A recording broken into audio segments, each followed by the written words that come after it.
Dear friends, welcome to my channel. ನನ್ನ ಹೆಸರು ಕೃಷ್ಣ ಅಂತ. ನಾನು ನಿಮ್ಮ BBS ಟ್ರೈನರು. ನಾನು ಇವತ್ತಿನ ವಿಡಿಯೋದಲ್ಲಿ ನಿಮ್ಗೆ ಏನಪ್ಪ ಕಲಿಸ್ತಾ ಇದ್ದೀನಿ ಅಂತಂದರೆ, ಈ 200 ಕಾಲಮ್ ಸೈಜ್ದು ರಿಂಗ್ಗಳಿಗೆ ಏನೇನು ಫಾರ್ಮುಲಾ ಹಾಕಬೇಕು, ಯಾವ ರೀತಿ ಟ್ಯಾಬ್ಲರ್ ಕಾಲಮ್ ಕ್ರಿಯೇಟ್ ಮಾಡಬೇಕು ಅನ್ನೋದನ್ನು ನಿಮಗೆ ಹೇಳ್ಕೊಡ್ತಾ ಇದ್ದೀನಿ. ಸೊ ಇಲ್ಲಿ ನಮ್ಮದು ಬೇಸ್ಮೆಂಟಿಂದ ಮತ್ತು ಗ್ರೌಂಡ್ ಫ್ಲೋರಿಂದ, ಬೇಸ್ಮೆಂಟು ಮತ್ತು ಗ್ರೌಂಡ್ ಫ್ಲೋರಲ್ಲಿ ಬಂದ್ಬಿಟ್ಟು ನಮ್ಮದು 300 ಕಾಲಮ್ ಸೈಜ್ ಇದೆ. ಸೊ ಗ್ರೌಂಡ್ ಫ್ಲೋರ್ ಆಗಿದ ತಕ್ಷಣ ನೆಕ್ಸ್ಟು ಎಲ್ಲ 300 ಇರೋ ಕಾಲಮ್ಗಳು 200 ಆಗಿ ಚೇಂಜ್ ಆಗ್ತಾಯಿದೆ. ಈ 200 ಆಗಿ ಕಾಲಮ್ ಸೈಜು ಈ ರೀತಿ ಚೇಂಜ್ ಆಗಿದಾಗ ಆಟೋಮೆಟಿಕಲಿ ರಿಂಗ್ ಸೈಜ್ಗಳು ಕೂಡ ಚೇಂಜ್ ಆಗ್ತಾ ಇದೆ. ಸೊ ಈ ರಿಂಗ್ ಸೈಜ್ಗಳಿಗೆ ಮತ್ತು ಇಲ್ಲಿರ್ತಕ್ಕಂಥ ನಮ್ಮ ಟೋಟಲ್ 110 ಕಾಲಮ್ಗೂ ಕೂಡ ಒಂದು ಸ್ಟ್ಯಾಂಡರ್ಡ್ ಆಗಿ ಒಂದು ಫಾರ್ಮುಲಾ ಕಾಂಪೋಸ್ ಮಾಡಿದ್ದೀನಿ. ಆ ಫಾರ್ಮುಲಾ ಇಟ್ಕೊಂಡು ನೀವು ಈ ಕಂಪ್ಲೀಟ್ 110 ಕಾಲಮ್ಗಳು ಕೂಡ ಜಸ್ಟ್ ಕೆಲವೊಂದು ಇನ್ಪುಟ್ಸ್ ಮಾತ್ರ ಕೊಟ್ಕೊಂಡು ಹೋದರೆ ಈ ಕಂಪ್ಲೀಟು ರಿಂಗ್ಗಳನ್ನ ಕ್ಯಾಲ್ಕುಲೇಟ್ ಮಾಡ್ತಾ ಬರುತ್ತೆ. ನೀವು ಒಂದು ಸರಿ ನೀವು ಈ ಫಸ್ಟ್ ಫ್ಲೋರ್ ಲೆವೆಲಲ್ಲಿ ರಿಂಗ್ ಕ್ಯಾಲ್ಕುಲೇಷನ್ನ ಒಂದು ಸರಿ ನೀವು ರಿಂಗ್ ಕ್ಯಾಲ್ಕುಲೇಟ್ ಮಾಡೋದನ್ನು ಪ್ರಾಕ್ಟೀಸ್ ಮಾಡಿಬಿಟ್ರೆ, ಇನ್ನು ಉಳಿದಿದ್ದು ಎಲ್ಲ ಫ್ಲೋರ್ಗೂ ಕೂಡ ನಿಮಗೆ ಬರೀ ಫೈಲ್ ನೇಮ್ ಚೇಂಜ್ ಮಾಡೋದು ಮತ್ತು ಎಲ್ಲನೂ ಹುಡುಕ್ಬಿಟ್ಟು ಒಂದೊಂದು ಸರಿ ಹುಡುಕ್ಬಿಟ್ಟು ಯಾವುದಾದ್ರೂ ಡಿಫ್ರೆನ್ಸ್ ಇದ್ದರೆ ಡಿಫ್ರೆನ್ಸ್ ಇರೋ ರಿಂಗ್ಗಳು ಮಾತ್ರ ಎಡಿಟ್ ಮಾಡೋದು. ಅದು ಬಿಟ್ಟರೆ ಇನ್ನೇನು ಕೆಲಸ ಇರೋದಿಲ್ಲ.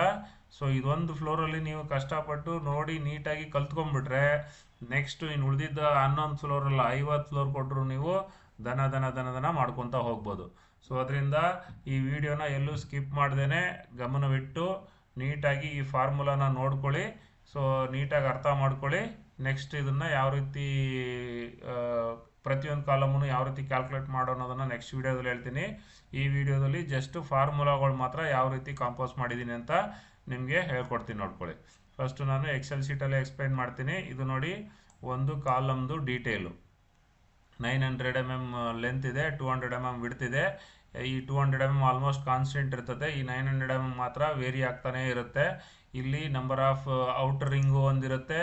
ಸೊ ಇಲ್ಲಿ ಸೆಂಟರ್ ರಿಂಗ್ಗಳು ಒಂದು ಇರುತ್ತೆ, 2 ಇರುತ್ತೆ, 1 ಸ್ಪೇಸಿಂಗಲ್ಲಿ ಇರುತ್ತೆ, 2 ಸ್ಪೇಸಿಂಗಲ್ಲಿ ಇರುತ್ತೆ, ಮತ್ತು ಹುಕ್ಕು ಕೂಡ 1 ಇರುತ್ತೆ, 2 ಇರುತ್ತೆ, 3 ಇರುತ್ತೆ.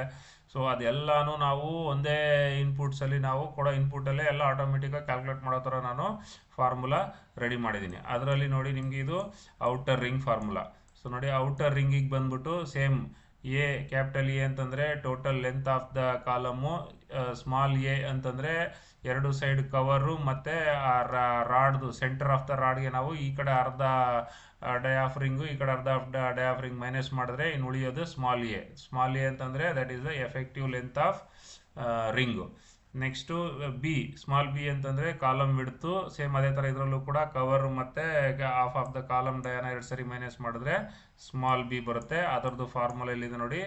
Small a is equal to capital a minus 2 times of cover minus 2 times of D/2. Small b is equal to capital b minus 2 times of cover minus 2 times of D/2. So ನಿಮಗೆ small a ಮತ್ತು small b ಬಂತು. So ನಮಗೆ ಈ ಹುಕ್ಕಿಗೆ ಈ ರಿಂಗಿಗೆ ಏನು formula ಅಂತಂದರೆ, outer ring is equal to ring size plus hook minus bend deduction ಮಾಡಬೇಕು. So outer ring is equal to ring size is equal to 2 times of A plus B ಹಾಕಿದ್ರೆ ರಿಂಗ್ದು ಔಟರ್ ಸೈಜ್ ಬಂದ್ಬಿಡ್ತು. Plus ಹುಕ್ಕಿಗೆ ಬಂದ್ಬಿಟ್ಟು ಈ hook is equal to 2 times of 10D, ಅಂದರೆ ಒಂದು ಹುಕ್ಕಿಗೆ ಬಂದ್ಬಿಟ್ಟು ನಾವು 10D ತೊಗೊತಾ ಇದ್ದೀವಿ. ಸೊ 2 ಹುಕ್ಕಿಗೆ 2 × 10D ಮೈನಸ್ ಬೆಂಡ್ ಡಿಡಕ್ಷನ್ ಅಂತಂದರೆ ನಮಗೆ ಇಲ್ಲಿ ನೋಡಿ 90 ಡಿಗ್ರಿ ಬೆಂಡು 3 ಇದೆ. 3 ಇರೋದ್ರಿಂದ 3 × 2D ಅಂತಂದರೆ ನಮ್ಮದು 90 degree bend deduction coefficient, plus 2 × 3D. 2 ಅಂತಂದರೆ 2 135 ಡಿಗ್ರಿ ಬೆಂಡು ಫಾರ್ ಹುಕ್ಗೆ. ಸೊ 135 ಡಿಗ್ರಿಗೆ ಬೆಂಡ್ ಕೋಎಫಿಷಿಯೆಂಟು 3D, ಅದರಿಂದ 2 × 3D ಫಾರ್ 135 ಡಿಗ್ರಿ ಬೆಂಡ್ಗೆ. ಸೊ ಇದನ್ನು ಸಿಂಪ್ಲಿಫೈ ಮಾಡಿದಾಗ ನಿಮಗೆ outer ring is equal to 2 × a plus b plus 2 × 10D ಅಂತಂದರೆ 20D minus 3 × 2D plus 2 × 3D ಅಂತಂದರೆ total 6D total 12D. So this is the outer ring formula. Okay, next ಇಲ್ಲಿ ನೋಡಿ, inner ring formula ಅಂದರೆ central ring ಬರುತ್ತಲ್ಲ ಆ ring formula ಇದು. ಈ ring ಫಾರ್ಮುಲಾನೇ ಸ್ವಲ್ಪ ಕೇರ್ಫುಲ್ಲಾಗಿ ನೋಡ್ಕೋಬೇಕು. ಸೊ ಇದರಲ್ಲಿ ಏನೇನು ಇನ್ಪುಟ್ಸ್ ಕೊಡಬೇಕು ಅಂತಲೂ ಹೇಳ್ಕೊಡ್ತಾ ಇದ್ದೀನಿ.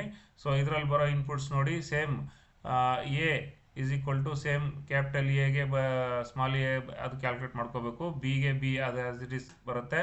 ಇಲ್ಲಿ centring formula is equal to 2 times of B plus c ಅಂತಂದರೆ ನೋಡಿ, ಸೆಂಟರ್ ರಿಂಗ್ ಏನಿದೆಯಲ್ವಾ ಆ ಸೆಂಟರ್ ರಿಂಗ್ದು ಆ ಸಿ ಡಿಸ್ಟೆನ್ಸು. ಸಿ ಅಂತಂದರೆ ಈ ರಿಂಗ್ ಸೆಂಟ್ರಿಂದ ಈ ರಿಂಗ್ ಸೆಂಟರ್ ತಕ್ಕ ತನಕ ಇರತಕ್ಕಂಥ ಡಿಸ್ಟೆನ್ಸನ್ನ ಕ್ಯಾಲ್ಕುಲೇಟ್ ಮಾಡೋದು. ಅದನ್ನು ಕ್ಯಾಲ್ಕುಲೇಟ್ ಮಾಡೋದಕ್ಕೆ ನಮಗೆ ಈ ಎರಡು ಕಾಲಮ್ ರಾಡ್ ಮಧ್ಯೆ ಏನು ಸ್ಪೇಸಿಂಗ್ ಇರುತ್ತಲ್ಲ ಅದನ್ನು ಎಕ್ಸ್ ಕ್ಯಾಲ್ಕುಲೇಟ್ ಮಾಡಬೇಕು. ಸೊ ಇದರಲ್ಲಿ ಎಕ್ಸ್ ಮತ್ತು ಸಿ ಕ್ಯಾಲ್ಕುಲೇಟ್ ಮಾಡೋದಕ್ಕೆ ಒಂದು ಸಪ್ರೇಟ್ ಇಲ್ಲಿ ಫಾರ್ಮುಲಾ ರೆಡಿ ಮಾಡಿದ್ದೀನಿ. This is the X calculation formula and this is the C calculation formula. So ಇಲ್ಲಿ ಎಕ್ಸ್ ಕ್ಯಾಲ್ಕುಲೇಟ್ ಮಾಡೋದಕ್ಕೆ ನೋಡಿ, X is equal to A minus 2 times of cover minus 2 times of D minus 1 times of corner column rod dia CCRD. ಅಂದರೆ ಇದಿಷ್ಟನ್ನು ಮಾಡಿ divided by N ಮಾಡಬೇಕು. N ಅಂತಂದರೆ ಈ ಒಂದು ಸೈಡಲ್ಲಿ ನಮ್ದು ಎಷ್ಟು ಕಾಲಮ್ ರಾಡ್ಸ್ ಇರುತ್ತಲ್ವ, ಈ ಕಾಲಮ್ ರಾಡ್ಸದು ಈಕ್ವಲ್ ಸ್ಪೇಸಿಂಗ್ ತೊಗೋಬೇಕು. ಕೆಲವೊಂದು ಕಾಲಮಲ್ಲಿ ನೋಡಿ ಇಲ್ಲಿ ಸೆಂಟ್ರಲ್ಲಿ ಒಂದು ಕಾಲಮ್ ರಾಡ್ ಮಿಸ್ ಆಗಿದೆ, ಇಲ್ಲೊಂದು ರಾಡ್ ಮಿಸ್ ಆಗಿದೆ. ಬಟ್ ಇದ್ರದ್ದು ಸ್ಪೇಸಿಂಗ್ ಬಂದ್ಬಿಟ್ಟು ಇದ್ರದ್ದು 2 ಟೈಮ್ಸ್ ಇರುತ್ತೆ ಈ ಸ್ಪೇಸಿಂಗು. ಸೊ ಅದರಿಂದ ಇಲ್ಲೂ ಒಂದು ಕಾಲಮ್ ರಾಡ್ ಇರೋ ಥರ ನಾವು ಕನ್ಸಿಡರ್ ಮಾಡಿ ಹಾಕೋಬೇಕು. ಬೇರೆ ಕಾಲಮಲ್ಲೆಲ್ಲ ಈಕ್ವಲ್ ಆಗಿ ಡಿಸ್ಟ್ರಿಬ್ಯೂಟ್ ಆಗಿರುತ್ತೆ.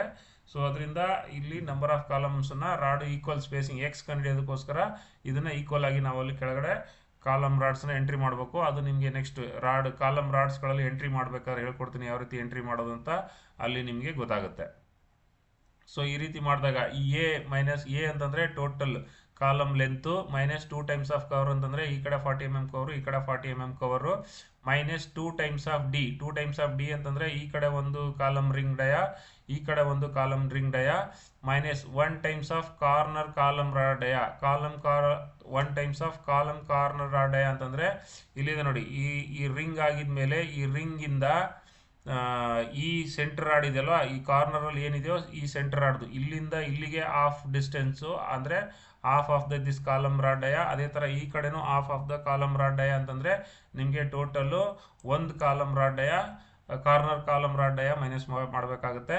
ಸೊ ಇದಿಷ್ಟನ್ನು ಟೋಟಲ್ ಮಾಡಿ ಡಿವೈಡೆಡ್ ಬೈ ಎನ್ ಅಂತಂದರೆ ಇದೆ ನಂಬರ್ ಆಫ್ ಕಾಲಮ್ ರಾಡ್ಸ್. ಈ ಒಂದು ಸೈಡಲ್ಲಿ ಏನು ನಂಬರ್ ಆಫ್ ಕಾಲಮ್ ರಾಡ್ಸ್ ಬರುತ್ತೋ ಆ number of column rods. So ನಿಮಗೆ ಎಕ್ಸ್ ವ್ಯಾಲ್ಯೂ ಸಿಗುತ್ತೆ. ಎಕ್ಸ್ ವ್ಯಾಲ್ಯೂ ಸಿಕ್ಕಿದ ಮೇಲೆ ನೆಕ್ಸ್ಟು ಸಿ ವ್ಯಾಲ್ಯೂ ಇಲ್ಲಿದೆ ನೋಡಿ. CCR ಅಂತಂದರೆ ಕಾರ್ನರ್ ಕಾಲಮ್ ರಾಡ್ ಡಯಾ ಅಂತ ಹಾಕಿದ್ದೀನಿ. CRD ಅಂತಂದರೆ inside centre ring column rod dia ಅಂತಂದರೆ ಈ ರಿಂಗ್ ಇದೆಯಲ್ವ, ಈ ರಿಂಗ್ ಒಳಗಡೆ ಏನು ಕಾಲಮ್ ರಾಡ್ ಬರುತ್ತಲ್ಲ ಆ ಕಾಲಮ್ ರಾಡ್ದು ಡಯಾ. ಅದು ಕ್ಯಾಲ್ಕುಲೇಟ್ ಮಾಡೋ ಅದು ಏನಕ್ಕೆ ಬೇಕು ಅಂತಂದರೆ ಸಿ ವ್ಯಾಲ್ಯೂ ಕ್ಯಾಲ್ಕುಲೇಟ್ ಮಾಡೋದಕ್ಕೆ ಬೇಕು. C is equal to X plus D plus CRD. ಅಂದರೆ ಇಲ್ಲಿ ಎಕ್ಸ್ ಕಂಡುಹಿಡಿರ್ತೀವಲ್ವಾ, ಈ ಎಕ್ಸ್ ವ್ಯಾಲ್ಯೂ ಬಂದ್ಬಿಟ್ಟು ಈ ಕಾಲಮ್ ಸೆಂಟರಿಂದ ಈ ಕಾಲಮ್ ಸೆಂಟರ್ ತನಕ ಬಂದಿರುತ್ತೆ.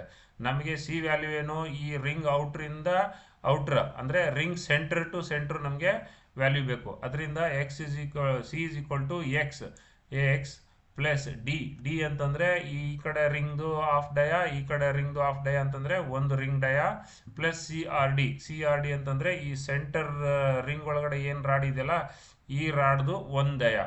ಪ್ಲಸ್ ಮಾಡಿದ್ರೆ ನಮಗೆ ಈ ಎಕ್ಸ್ ಹೋಗಿ ಮತ್ತು ಸಿ ವ್ಯಾಲ್ಯೂ ಬರುತ್ತೆ. ಈ ಸಿ ವ್ಯಾಲ್ಯೂ ಬಂತಂತಂದರೆ ನಮಗೆ ಈ ಸಿ ವ್ಯಾಲ್ಯೂ ಮತ್ತು ಈ ಬಿ ವ್ಯಾಲ್ಯೂ ಇಟ್ಕೊಂಡು ಈ ರಿಂಗ್ದು ಕಟಿಂಗ್ ಲೆಂತ್ ಕಂಡುಹಿಡಿಬೋದು. Then ring cutting length is equal to 2 times of B plus C. B ಅಂತಂದರೆ ಇದು, ಸಿ ಅಂತಂದರೆ ಇದು, B plus C plus 2 into 10D ಅಂತಂದರೆ ಸೇಮ್ 2 ಇಂಟು 10D ಅಂತಂದರೆ ಹುಕ್ಕು, ಇಲ್ಲಿ ಬರ್ತಕ್ಕಂಥ 2 ಹುಕ್ಕು ಮೈನಸ್ 12D ಅಂತಂದರೆ ಇಲ್ಲಿ ನೋಡಿ 3 into 2D plus 2 into 3D as it is ನನ್ನ ಪ್ರೀವಿಯಸ್ ರಿಂಗಲ್ಲಿ ಮಾಡ್ತೀವಲ್ಲ ಅದೇ ಥರನೇ ಬೆಂಡ್ ಡಿಡಕ್ಷನ್ ಹುಕ್ಕು ಮತ್ತು ಬೆಂಡ್ ಡಿಡಕ್ಷನ್ ಅದನ್ನ ಆ್ಯಡ್ ಮಾಡಿ ಸಿಂಪ್ಲಿಫೈ ಮಾಡಿದ್ರೆ ನೋಡಿ ಇದು centre ring formula. So next centre ring ಆಗಿದ್ಮೇಲೆ ನೆಕ್ಸ್ಟ್ ಹುಕ್ ಫಾರ್ಮುಲಾ ನೋಡಿ ಹಿಂಗಿದೆ. ಸೊ ಹುಕ್ ಫಾರ್ಮುಲಾ ಯಾವ ರೀತಿ ಅಂತಂದರೆ ನೋಡಿ ಸೇಮ್ ಇದರಲ್ಲಿ ಶಾರ್ಟರ್ ಸ್ಪ್ಯಾನ್ ಬೀಮ್ನೇ ಇಂಪಾರ್ಟೆಂಟ್ ಆಗಿರುತ್ತೆ. ಇದರಲ್ಲಿ same b is equal to same hook is equal to capital b minus 2 times of ಎರಡು side cover minus 2 into half of the dia ಇಲ್ಲ of dia plus 2 times of hook 2 into 10D minus ಇದರಲ್ಲಿ 135 degree bend ಎರಡು ಇರ್ತದೆ. So 135 degree bend 2 times of 3D ಅಂತಂದರೆ 135 ಡಿಗ್ರಿದು bend coefficient. So ಇದನ್ನು simplify ಮಾಡಿದ್ರೆ hook is equal to B minus 2 into cover minus D plus 20D minus 6D. ಮತ್ತೆ ಬೇಕಾದ್ರೆ ಇದನ್ನು ಸಿಂಪ್ಲಿಫೈ ಮಾಡಿ ಬರಿಬೋದು, ಬಟ್ ಇದಿಷ್ಟು ಫಾರ್ಮುಲಾ ಜ್ಞಾಪಕ ಇಟ್ಕೊಳ್ಳಿ. ಇದನ್ನು ಎಕ್ಸೆಲ್ ಶೀಟಲ್ಲಿ ಯಾವ ಥರ ಹಾಕಬೇಕು ಅನ್ನೋದನ್ನು ನಾನು ಹೇಳ್ಕೊಡ್ತೀನಿ. ನಾನೀಗ ಎಕ್ಸೆಲ್ ಶೀಟಿಗೆ ಹೋಗ್ತಾ ಇದ್ದೀನಿ. ಸೊ ಎಕ್ಸೆಲ್ ಶೀಟಲ್ಲಿ ನೋಡಿ ಇದು ಸೇಮ್ ನಾವು 300 mm ಕಾಲಮ್ಗೆ ಯಾವ ರೀತಿ ನಾನು ಎಲ್ಲ ಫಾರ್ಮುಲಾಸ್ ಎಲ್ಲ ಹಾಕಿ ಯಾವ್ಯಾವ ಫಾರ್ಮುಲಾ ಎಲ್ಲಿಗೆ ಅಂತ ತೋರಿಸಿದ್ನಲ್ಲ, ಸೊ ಅದೇ ಥರ ಈಗ ಇಲ್ಲಿ 200 ಕಾಲಮಲ್ಲೂ ಕೂಡ ನಾನು ಅದೆಲ್ಲ ಫಾರ್ಮುಲಾಸ್ ಹಾಕಿದ್ದೀನಿ. ಟ್ಯಾಬ್ಲರ್ ಕಾಲಮು ಕೂಡ ಕ್ರಿಯೇಟ್ ಮಾಡಿದ್ದೀನಿ. ಈ ಟ್ಯಾಬ್ಲರ್ ಕಾಲಮು ಕೂಡ ನೀಟಾಗಿ ನೋಡ್ಕೊಳ್ಳಿ. ಸೊ ಈ ಟ್ಯಾಬ್ಲರ್ ಕಾಲಮಲ್ಲಿ ಮತ್ತೆ ನಾವು ಒಂದು C2 ಕಾಲಮನ್ನು ಎಕ್ಸಾಂಪಲ್ ತೊಗೊಂಡು ಈ C2 ಕಾಲಮ್ನೆಲ್ಲ ಎಂಟ್ರಿ ಮಾಡಿ ಈ ಫಾರ್ಮುಲಾಸ್ಗಳನ್ನೆಲ್ಲ ಯಾವ್ಯಾವ ಸೆಲ್ಗೆ ಏನೇನು ಫಾರ್ಮುಲಾ ಬರಬೇಕು ಅನ್ನೋದನ್ನು ಅದು ಯಾರೋ ಮಾರ್ಕ್ ಹಾಕಿ ತೋರಿಸಿದ್ದೀನಿ. ನೀಟಾಗಿ ಇದನ್ನು ನೋಡಿ ಪ್ರಾಕ್ಟೀಸ್ ಮಾಡ್ಕೊಳ್ಳಿ.